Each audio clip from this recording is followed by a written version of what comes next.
Good evening, good evening, and good evening, and welcome to another one of my Helkey readings for you this evening. Thank you for joining me on Twitch, on YouTube, and on Facebook. For this reading, as with many others, we'll be accompanied here by my co-author, Crow, who just loves to sit with me and encourage me with all his various purrs. I do believe that he thinks I'm reading to him, and in part I am. All right, so for this reading, we will be continuing our journey with Beatrice, Mori, Ivan, and Sadie in the solar train that has been accosted by a terrible fiend by the name of Gibbons Crane. This devil is a curse rider, a hunter of Asmodeus, sent to take the very wisps, the souls of mages, and Mori and Beatrice in particular have gotten his attention. But in our last episode, Sadie was cunning enough to devise for him a trap. And this bit of map art that you see before you is a creation of my own device using the map crafting tool Incarnate to set the scene for you all this evening. All right, and so without further ado, I will go ahead and begin reading for you Helkey 26, Fire and Escape. The solar train barrels on, bruised, beaten, yet whole. A crack yawns in a forward car's roof. Scorch marks from the nightmare's attempt to possess the vehicle cover its length. Melted plastic, seared off paint, shattered windows, all bear mute testimony to a devil's assault. The train's glowing caboose bucks and jolts as the devil, trapped inside by Sadie's angelic magic, rages against its bindings. Clouds rising to the north shade a falling sun. Winds whip through dry and overheated lands. Leaves fallen too soon from a natural heat swirl around the train as it rushes north toward the growing storm, the whole scene cast in red-gray. Throughout the train, passengers are peeking out from hiding places, taking stock, trying to make sense of the madness they just witnessed. Some cower back in fear as the caboose bucks, or as ghostly nightmare faces half form on the interior train wall, only to be wiped away by Sadie's protective magic. Other passengers creep out, embrace loved ones, or dial on their cells with trembling hands. The remaining security force scampers about in confusion, trying to make sense of the destruction left by Gibbons Crane and his nightmare. Disturbing news crackles on the police radio. Reports of roving bands, clusters of berserkers, approach the train tracks ahead. There's little the officers can do but ask for more help. In the Sleipnir's locomotive, the engineer monitors frantic radio traffic. He doesn't know what the hell's going on. Reports coming in don't make any damn sense. What he does know is his train's been hit by something. Warning lights flash all over his board. If this were just a malfunction, he'd stop the train here and wait for repairs. Too risky now to go on. But with the terrorist threat, that's what they were calling it anyway, protocol is to keep moving. Police are setting up a cordon around Esberg and pushing south. Meanwhile, all kinds of assets are en route to protect the track, even as more of those damn berserker extremists gather. What a goddamn mess. He sure as hell didn't sign up for this shit when he took the job. Some cars back from the locomotive, Mori stands, takes stock. He's about halfway down on his ammo. His energetic vessel's a quarter full. His eyes flick to Beatrice. Except for a few patterned curses left in her clothes and rapier, his girl's tapped out. Sadie's a different story. He doesn't know squat about her present state, but he bets she's also starting to run low after all the serious magic she just pulled off. He rolls his hand into a fist bump, extends it to Sadie. Beatrice did face down that curse writer, but you were the brains behind this whole stunt. Major props. Sadie returns his fist bump. Not out of the woods yet, my good Mori, she replies. Huh, you can say that again. Beatrice flicks the cigarette stink and ash of devil's magic off her rapier, then sheathes it. Taking a breath, she turns to the passengers. An elderly lady struggles on the ground. Beatrice stoops to lift her, helps her back to her seat, checks her for broken bones, all while speaking in soothing tones. Ivan's gathered himself into a ball in a nearby empty seat. His eyes flare with barely checked rage. Sadie produces a water bottle, hands it to him. Ivan reaches out mechanically, grasps the bottle, lifts it to his lips, shoots Mori a baleful glance. Mori's not going to engage this guy. Jackass got what he deserved. Still can't believe we're doing everything to get him into heaven. Mori joins Beatrice in helping the passengers. Hot wind swirls in through the open hole overhead. Sweat sticks to the back of his neck. He wonders how Myra's coping in Hell's Infernia. Heat here is damned unpleasant, even dangerous. It's a fast-killing inferno she's facing off against down there. Far behind, bangs and thumps from the curse rider's tireless attempts to escape continue. Over the train car walls, Mori can see nightmare ghosts all aflicker.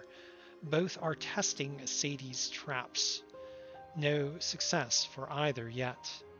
He glances over at Sadie. Beads of sweat glisten on her face as she strains to shore up her curses. His eyes swirl with magical detection as he picks up the bleeding energy coming off her, rejuvenating her bindings over both devil and nightmare. That kind of exertion can't last forever, Mori worries. He reaches over to Sadie. Hey, don't suffer in silence. If you need help. I've got this, Sadie interrupts. You refresh what magic you can. We're going to need it for the crossing. Mori casts his eyes to the window, glancing out at the gathering storm. Yeah, you're in charge of this part and all, but did we really have to pick the North Sea? Sadie laughs. Somehow she finds his question funny. Mori grins back. At least they still have humor, police-style humor, laughing at horrific stuff because that's all you've got left. The Sleipnir train, wounded, holding Curse Rider and Nightmare bound within its angel-magicked form, barrels onward. Fields and woods rush by. They pass into a lowland interspersed by rivers, their banks buttressed by dikes. To their left is a marshland, drowning in the relentless flood of a North Sea swollen by melting glaciers hundreds to thousands of miles distant. Wind turbines spin mighty blades in gusts, drinking deep of the rising storm's energy and feeding it black into a continent-spanning web of electrical connections. Part of Europe's effort to face down a raging climate, only half answered in the States and China, an olive branch scorched in hellish fossil fuel fires by reactionaries and those seeking safety under brutal strongmen. White caps roll across the marsh, churning down reeds and drowning unprotected woods. Some of the lower dikes have spray overtopping them. Floods are a common occurrence here in the lowlands now. Pumps continuously push the sea back. Without something akin to a miracle, it's just a matter of time before the whole place drowns. Mori doesn't want to think about what the North Sea looks like. Minutes pass. Passengers drift into a kind of fear fugue as ghosts flicker across the train. Its caboose shrieking in agony as the cursed rider's relentless pounding damages it. Miles tick down. At last, Sadie stands. "Time to get ready," she says. "Up on the roof." Beatrice gets up, helps a grumbling Ivan rise. "Worst train ride of life. Better be worth it," he mutters. "Hush, you old curmudgeon," Beatrice says, trying to lighten the mood and failing. Standing on the backs of seats, they clamber up onto the train's roof. "We're approaching the Bronze River," Sadie says. "We should see it in a handful of miles. After we pass through this wood, we'll jump when we get there." Scrambling atop the moving train, Mori ignores the loud blows coming from the caboose and turns to face the wind. Peering ahead, he sees a large, dense wood. Rising from it is a cloud of black smoke. Lit underneath by wicked flames, the smoke boils, grabbing at the afternoon sky like a twisted hand. Fire roars in the fanning wind. It hungrily engulfs dry fuel, trees, shrubs, brush, all left desiccated after months of extreme heat. Flicking his senses to omniscientia, Mori looks out over the fire and through the forest. Flames extend along a 3/4-mile swath, crossing the train tracks and swiftly jumping from tree to tree. Beneath omniscientia, a tree explodes into a pyre. His vision wavers. He pushes the sensor through a black bulge of smoke. Darkness envelops it for about 30 seconds. Finally, it crosses into clear air. Behind the fires are berserkers. Riding their bikes off-road and along trails, they hurl Molotov cocktails, spurring the flames still higher. About 20 in all range through the burning wood. Behind them, the bronze sparkles green-blue. Even in its sheltered strand, it is kept in white. "Oh shit," Mori says. He turns to Beatrice. "You seeing this?" Her mouth forms a grim line as she nods. "They're firebombing the woods. Curse Rider must have some way to send word to his thralls, even trapped in Sadie's cage." We'll need to go round," Sadie says, staring straight into the inferno. "Looks like we're jumping train a bit sooner than expected." Ivan groans. Then the mighty Sleipnir train begins to break. The flames are too dense, too intense for the damaged train to safely pass through. Wheels squeak and spark. They come to a halt after about a mile of forward motion. Fields surround them. Ahead, the woods rage in fire. In the distance, police lights flash. Some approach the train, others cut around the woods, angling toward the berserkers. "Pluma! Una!" Sadie incants, then grabs Ivan's hand. They jump, landing lightly on the ground. Mori extends his hand to Beatrice, using some of his precious remaining curse energy on the magic that bears them safely to ground. Behind them, the ailing train lets out a groan. The caboose emits another shriek and then lurches as the curse rider strikes it. Damn devil is tossing around its 60-ton bulk like a toy. Smell of smoke fills the air. All around are piles of half-eaten hay. Beatrice cracks a grin as she rushes to a wooden fence, then gracefully bounds over. Mori cracks a wry grin. Sadie turns to him. "What's she doing?" "Oh, you just wait. My girl, well, she's got this thing." He trails off, relishing the surprise. Beatrice streaks over a hill. She's moving faster than any of them are able to, could probably outrun an Olympic sprinter if it came to that. But Beatrice's haste is bound up both in their present urgency and in her momentary joy. In the distance, Mori hears a loud, low, raspberry-type sound, then a rhythmic pounding. Suddenly, Beatrice emerges over the hilltop astride a tall, white mare, with two other horses, a chestnut mare and a black stallion in tow. She's got this crazy grin painting her face. Yeah, Mori continues. As I was saying, Beatrice has this thing for horses. Beatrice trots the horses over to them. They were just over the side of that rise, Beatrice says. Hunkered down, poor things, terrified by fire and noise. But I've calmed them. They say they'll help us where we need to go. You speak to horses? Ivan says, incredulous. They're better conversationalists than many people I know. Ivan scoffs. Sadie puts her hands together and grins. Best thing to happen in all this hellish day. Behind them, the train groans again under the titanic weight of another curse rider blow. The horses shy. Beatrice swiftly soothes them. Time to mount up, Mori says, looking over his shoulder at the ailing train. It takes some work, as both Sadie and Ivan have little experience with horses, but after about a minute all four are mounted, Beatrice on the white, Mori on the black, and Sadie and Ivan on the mare. They're all bareback. None have time to go to the far-off barn to look for bit, bridle, or saddle. Beatrice hangs back, close to the chestnut, keeping her calm despite Ivan's jostling and Sadie's tentative motions. Poor beast, Beatrice says.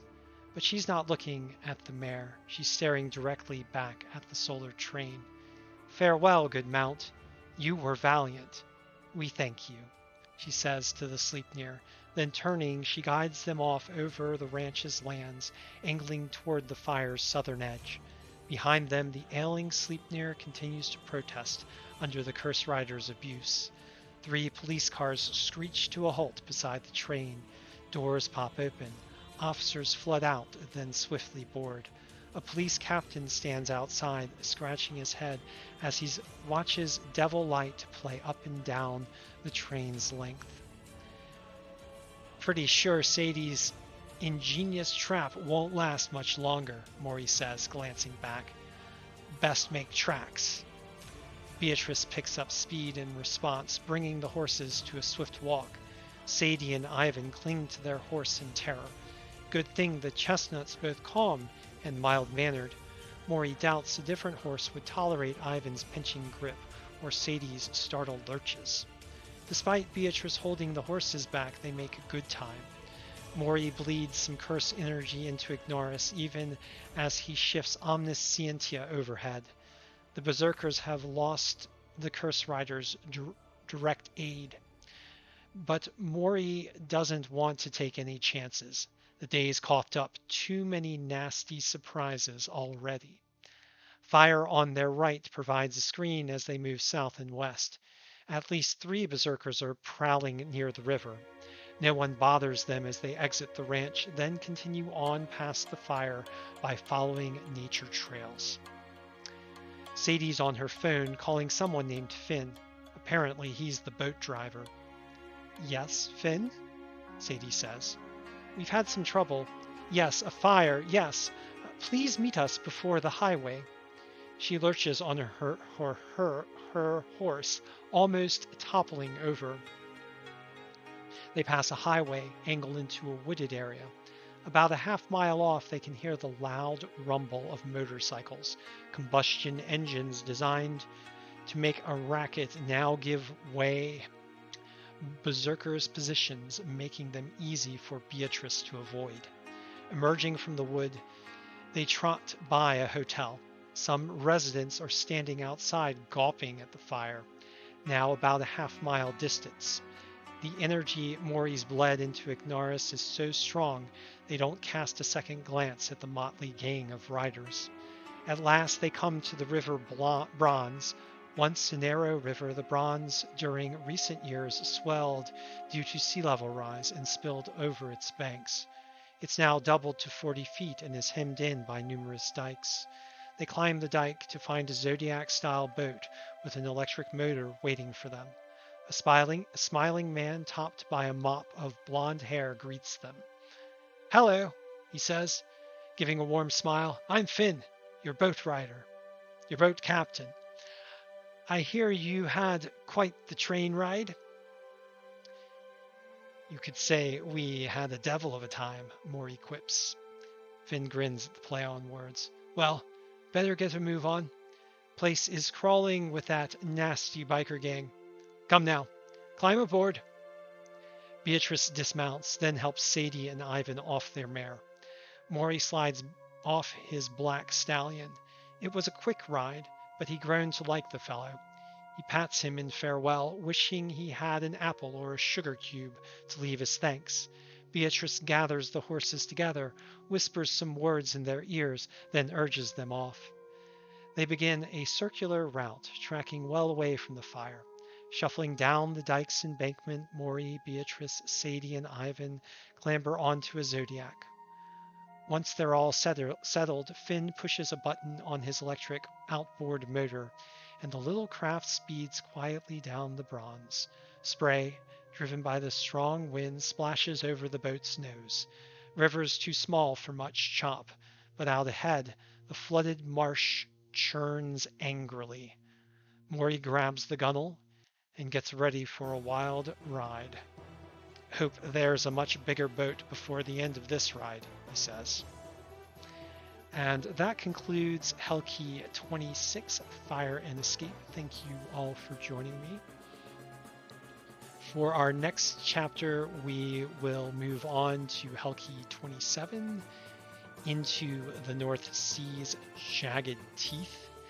And following chapter 28, we will return to Myra in Hell in the Battle of Sunken Crag, which is a much more ambitious effort of writing, including chapters that are in the range of 4,000 to 6,000 words each. So we'll get into some serious readings in the coming weeks. I think I'm going to back it off to one reading a week for a little while. The writing lately has been pretty heavy, and I think I am going to involve myself in a few edits of the upcoming work before I present them to you. Thank you for joining me again. For tomorrow, I'll be joining you for another map creation stream. And this will be in the afternoon, probably around 5 to 6-ish after I complete some writing. And then for tomorrow evening, we will be returning to another Dungeons & Dragons stream. This will be Battlestorm Valhalla, and this will be at 9:30 p.m. Eastern Standard Time. And I will be playing my dexterity-based paladin, or Dexadin, Morgan Schnee. We will be fighting a stone giant, so look forward to seeing you all then. In any case, thank you all for joining me for this live stream, and good night. Take care all.